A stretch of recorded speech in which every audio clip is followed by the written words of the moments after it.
Hello, welcome to Scribes and Songsters. I'm Veronique Mandel. Coming up, I'll be speaking to a Windsor poet who writes lovely stuff about dogs and much more. And we'll introduce you to a super talented Windsor singer-songwriter who's quickly gaining recognition for that talent. Crissi Cochrane will perform for us. But first, Pat Brode is a Windsor lawyer who's published a dozen books, many of them dealing with the history of Windsor and Essex County. His work includes The Slasher Killings, a true account of serial killings that occurred in Windsor at the end of the Second World War. He also authored The River and the Land, which is a history of Windsor during the 1800s. Pat has previously been a finalist for the City of Toronto Book Award and a finalist for the Trillium Award. But today we're going to talk with Pat Brode about his most recent release, Border City's Powerhouse, The Rise of Windsor, 1901 to 1945. Pat, welcome to the show. Thank you, Veronique. It's good to be here. Now, I'm looking forward to getting to this book because it kept me up all night, which is, I think, a good sign that it's just so wonderfully written.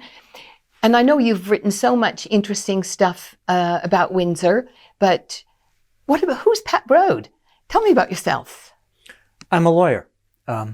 I study the law and I write about the law. And most of my writing up till recently has been about legal topics in various Canadian cities, various other incidents that have occurred in Toronto or elsewhere. But more recently, I've become more interested in the locality that I was born and raised in. And I've been writing more about Windsor events. So you've lived here all your life? Yes, I have, yes. Oh, fantastic. Now, so when did you start getting interested in writing about the city? For one thing, it struck me that no one had really tried it before. We really didn't have a comprehensive history of the city. So I thought I would give it a go. I'd already written a few things about various aspects of Windsor's history, so there were a few bricks in the wall already. And I thought I could put it all together, going through the 19th century, which was done recently, and then now in the period from 1900 to 1945, which was a fascinating study, and I think is the first really good look at what happened in Windsor from that period of time. Do you remember the very first thing you ever wrote about the city? I mean, did you ever write about it or think about it when you were, younger and before you actually decided to get into it seriously? Well, it was more of studying the law, and because I am a lawyer, so one thing led to another. And I've studied the background to the law and a lot of history of it. And occasionally that connected locally as well, because there were certain events that happened here, the law. And certain people who were very prominent in Ontario's legal profession who also came from Windsor. So. Now, before we get to the most recent book, tell us about the Slasher Killings. I'm sure many people don't know about it. Well, that was a book that I wrote several years back, and it was brought to my attention when I found out that the Windsor police had retained the records to this very unusual series of murders that occurred in 1945 to 1946. And they kept them because of the unusual nature of it and some of the evidence that was obtained. And it all related to a series of killings of men, single men, from 1945 to 1946. That for a period of time really stumped the Windsor police until it suddenly dawned on them that there was a particular pattern there, that someone was stalking and murdering homosexuals. Wow. And that eventually led to the apprehension of the young man, turned out, who was responsible. Was that the first incident of slasher killings? And have we ever had one since I don't think then? we've had anything similar to that before or since. Yeah. It was a very unusual situation. And the reaction of the public to it was unique. The Windsor Star was really, was a period of really almost public hysteria in Windsor because nobody could quite understand why it was happening. To a great extent, the gay community in Windsor was almost being blamed for it. It was very odd. It must have been a very fascinating thing to research and also to have all those records, which is also unusual that they would have been kept. Oh, it was unusual. I couldn't have written the book without that. That the police in Windsor were careful enough to have kept everything. So I had all of the interview notes and interrogations. So it was just a goldmine of information most historians aren't lucky enough to come across that. No. It's so exciting when that sort of thing happens, and for a writer to find a treasure trove. Right. It really was. Yeah. Now, your book, was it throughout the 1800s? Windsor in the 1800s, your other book? Yes, The River and the Land covers that period of Windsor's really origins in the French and Indian period, and going throughout the 19th century, when it was really a small town on the river just facing Detroit. Was there anything about that period that really fascinated you, or something that you found particularly unusual or interesting? Oh, yes.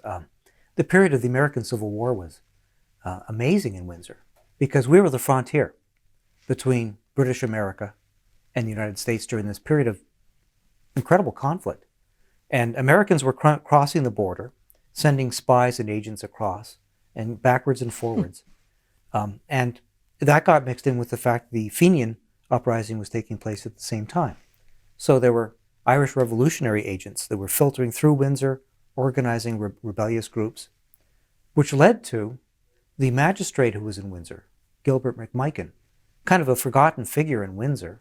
But in my book, I talk about him extensively because under his direction, they founded the first national security agency in Canada. It's really the forerunner of CSIS. And here in Windsor. Here in Windsor. And was founded by this one individual for the express purpose of securing the safety of the border. It's hard to believe that Windsor had that kind of sort of fascinating history, isn't it? Well, it was. A lot of things happened in the Civil War because nobody knew what was going to happen next. And a lot of strange things happened. And once again, we have the advantage that the city magistrate, Bartlett, kept a daily record of what went on. So we know what people felt and thought. History is such an amazing thing. And it must be really gratifying to be able to sort of write about the city that you know so well in this particular time period, and then to go back and find out all these incredible things about it. It really was. The fact that Windsor is actually so unique in a lot of ways, and not even just locally, but especially in this period that I wrote about in this recent book from 1900 to 1945, really in a very national way, that events in Windsor were cutting edges to what Canada was going to become as a nation. As you can see, I've flagged a number of things that I found really interesting. But first of all, tell us sort of about this period in Windsor's history. Well, what makes it so significant is that Windsor really at the beginning of the 20th century is really just a small town or small series of towns on the border and not really terribly noteworthy. But over a short period of time, just a matter of 1 or 2 decades, it emerges as this really massive industrial complex, largely due to the automotive industry and to the efforts of one man in particular. Windsor all of a sudden becomes, by 1930, the 8th largest city in Canada, the 4th largest industrial complex, almost overnight, with, as you can imagine, all the complications that entails. Was Windsor ready for it? Oh, by no means. Nobody was ready for it. Yeah. All of a sudden, these factories that are so productive just arise, and they draw in people like a magnet from the countryside, from Europe. There's no infrastructure. That's the amazing thing about it. Roads, sewers, schools, they don't have them.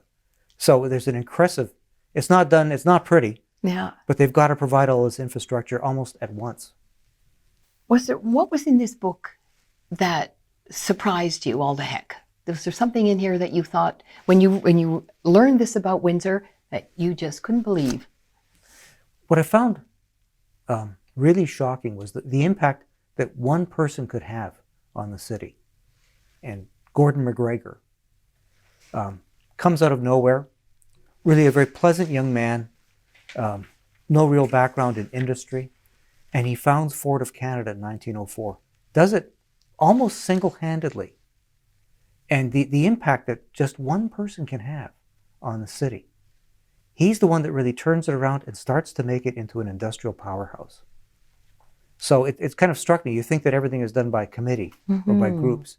that one person who is that capable and that determined can have such a huge impact. And I don't know, do you think that perhaps the generations since really sort of don't give him enough respect? Perhaps he doesn't get enough respect within Canada at large, because he was one of the major industrialists in the country.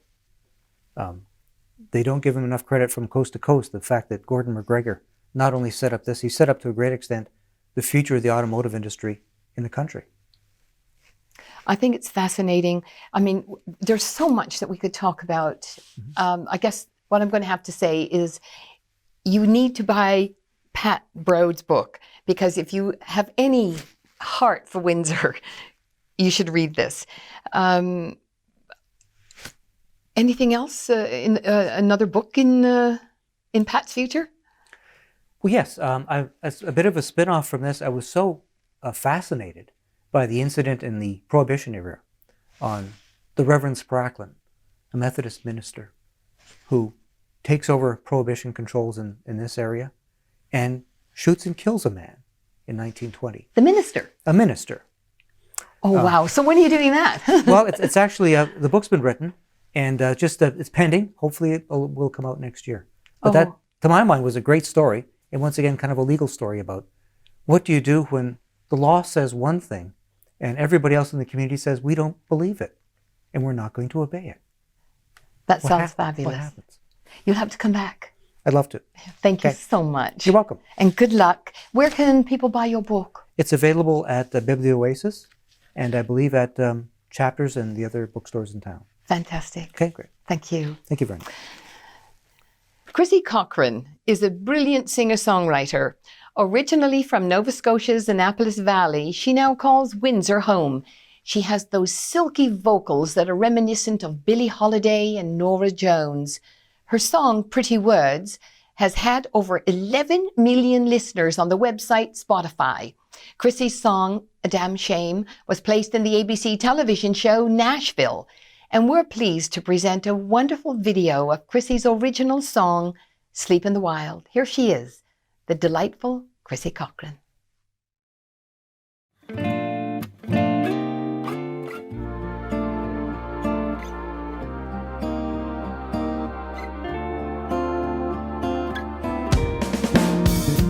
There's a car outside, you're taking me out tonight. I don't care what time you get me home. I've been waiting patient for the drive to see you come alive.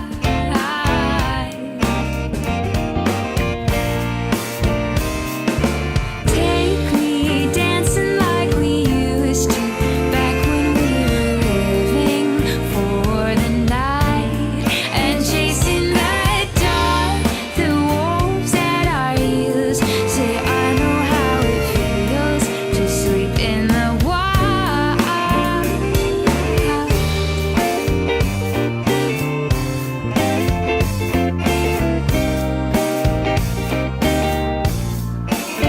We'll see the symphony, play a masterpiece made of bodies moving in the dark. Sneak out halfway through for another drink or two and find a quiet place to make us part. Take me dancing like we used to back when we were living for the night and chasing that dark, the wolves at our heels. Say I know how it feels to sleep in the wild.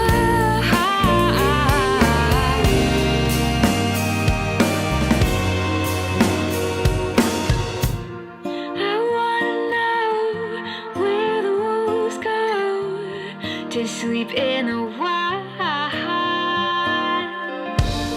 I wanna know where the wolves go to sleep in the wild. I wanna know. So take me dancing like we used to back when we were living for the night.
That was the wonderful sound of Crissi Cochrane.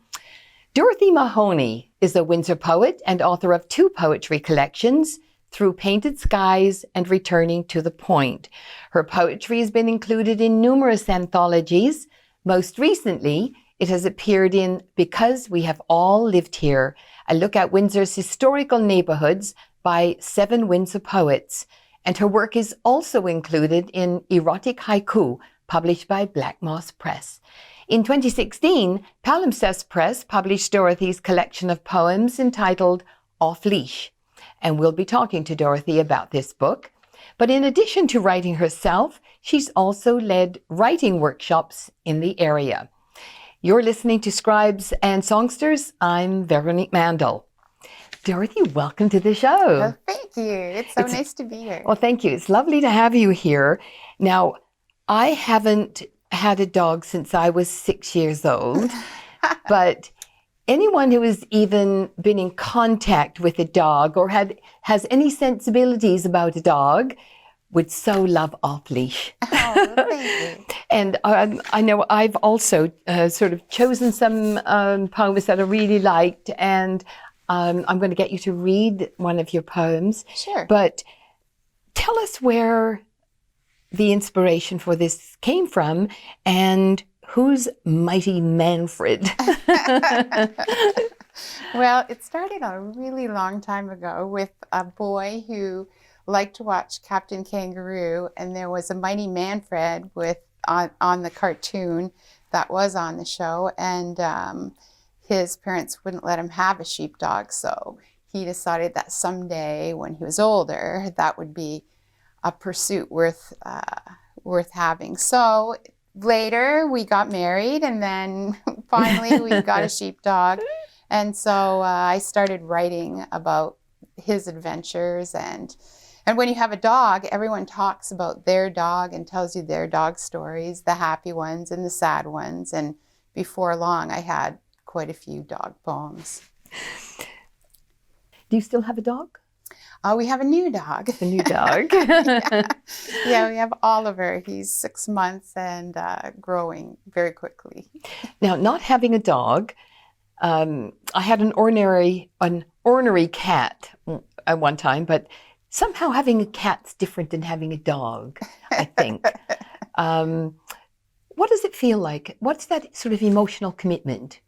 I mean, and after writing this, do you have a different feeling about having a dog? Ah, that's interesting, because I really wasn't a dog person. I was a cat person. Oh, really? Yeah, so I can see the difference between them. But I mean, you love your pet no matter what it is, whether it's a guinea pig or a canary or whatever it is. So, but yeah, definitely cats have their own personalities, and you can leave them, and they can be pretty okay with that. But whenever we come home, boy, our dog hasn't seen us for maybe 5 minutes, but it seems like ages. Yeah. There seems to be an emotional commitment on both sides, the dog and the human. Mm-hmm. And generally the dog's in charge. Oh, says the person who's never had a dog, right? But because you have a cat. Yeah, and that cat's in charge. If you don't mind, I'll get you to read in a second, but there were 2 poems here that I thought were hysterical because it was a contrast. Oh. City dogs and farm dogs. Oh, yes. So city dogs, tell us about city dogs. That kind of grew out of, my sister was living in Toronto, and there were just some crazy dogs you would see in wild get-ups, and people are living in such small cramped spaces, so they have to take their dogs out a lot, and so when they take them out, they have to dress them up, and because they have to dress them up, it gets really silly. Oh, I loved it. The diamond harness and sort of that whole city slicker. Yes. And I thought, oh, city slicker dog. And then I go down here and I read farm dog. And it's such a contrast. Yeah. Yeah, city dogs. The funny thing about this is that actually a friend told me about a dog that she had seen with a pearl necklace, and I thought, wow. Yeah. And this poem could have gone much longer. At one point, I had even researched how much money people spend on their pets, and it's phenomenal. Do you remember how much? No, I don't, because the book came out in 2016. I'm sure it's grown dramatically since then. Yeah, people don't have, I think they do without dinner to buy something for their dogs. City dogs. Nails buffed and polished, tucked in elbows, pockets, designer bags, teacup and saucer, strutting or stuffed in strollers, coiffed and primped, matching bows and collars, smirking, grinning, bling and barking, bulldog in pearls. High-pitched coaxing, arm candy, accessory, gourmet biscuits, doggy collar charms, rhinestone sparkle, doggles and aviator glasses, bandanas, diamond harness, reversible quilted dog vests, fleece-lined mutlucks, mixes and crosses, Affenpoo, Boxer Man, Dalmadoodle, Bulljack, what every dog needs, Therapet and massages, felt dog fedora, pajamas. You nailed it. I mean, I think every one of us has seen a dog all gussied up, right? Yeah. What was the most fun part about writing Off Leash? I just really enjoy writing, and the dog poems came in between other poems, so they just kind of grew and grew, and it just seemed, and even after the book came out, there were still a lot of stories that people were telling me. So there was a suggestion, oh, maybe you should write a second book of dog poems. And I thought, no, Yeah. you don't want to become known as the dog person. lady. Yeah, the dog poet. And it was very fun. I went to a workshop with Andre Alexis, who wrote 15 Dogs. Oh, wow. And it was very interesting listening to him talk about some of the things that he had put in the novel, because he had done an experiment where the little poems that the poet dog writes, the name of the dog is hidden in the poem, and only a dog listening would hear it because it's cleverly deciphered into the actual verse. So if you ever look back at that book, very interesting. Yes. I thought a lot about that afterwards, that it would have been fun to do something like that. Was there a dog you met in that whole process that you didn't like? Oh, yeah. Oh, yeah. Yeah, there's always a few. There's always a few, yeah. Yeah. Did the unliked dog make it in the book? Well, I had a wonderful editor, Dawn Crescent, sat down with and went through them, and she has a couple of dogs, so she knew right away, and she said, oh, no, you have a poem like this already. No, you have a poem like this already. So she really helped me to winnow it down, because, yeah, you like to think that every dog is different. Yes. But, yeah, some of them are the same. So you wanted the farm dog. This it has an interesting backstory in that it was a very common practice at one time out in the county. People, when they got tired of their dogs or cats in the city, they would just drive out to the county and just let them go. Mm-hmm. And I know that because my grandparents lived out in Harrow, and my aunt and uncle lived in Kingsville. And so there were innumerable strays that would parade through the farmyard, and back in the city, people would say, oh yeah, we took it out to the farm. That's how we got our cat. It was a dump. Yeah. When the old dog died, another wandered across the cornfields and stuck around. So she chained him to the same spot where he drank from the same bucket, ate from the same hubcap, slept in the same shadows, became the old dog by his sameness, barking at distant trucks, and a fox that would pass, seeking windfalls beneath the crabapple. Then, winter, in her dead husband's jacket and boots, she wore a path through snow, bringing more straw from the barn, breaking the ice like a blind eye over water, and the dog drew nearer, ducking under her outstretched arm, catching the chain around her legs, and she fell. The dog down with her, whimpering, afraid. She slumped, his tongue on her face, finding her again. It's so lovely. Thank you. It's so lovely. We could talk about it for ages, but gosh, time gets away from us. Now, you've got a new book that you're working on? Oh, yes, I am. It's coming out in 2020 again with Palimpsest, and it's a lot about overcoming sorrow. I've been lucky to have been working at hospice, and it's caused quite a bit of reflection on my part, and so they're very dear to my heart, and I think they're going to be quite interesting in terms of the revelations and how people deal with death and, overcoming sorrow. It's wonderful. We'll look forward to it. Thank you. Thank you so much. Thanks. Well, that's it for another show. Gosh, there's always so much more to talk about. So come back and join us here again on Scribes and Songsters. I'm Veronique Mandel. Thanks for watching.